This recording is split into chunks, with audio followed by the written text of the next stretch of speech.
I just saw the coolest tutorial and now I have to try it. So, Caesar has a heat transfer vinyl called Brick, and Brick is thick.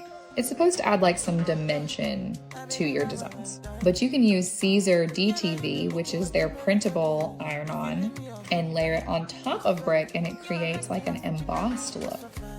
So we're gonna try it. Now, I already did my DTV in a separate video. This is what it looks like.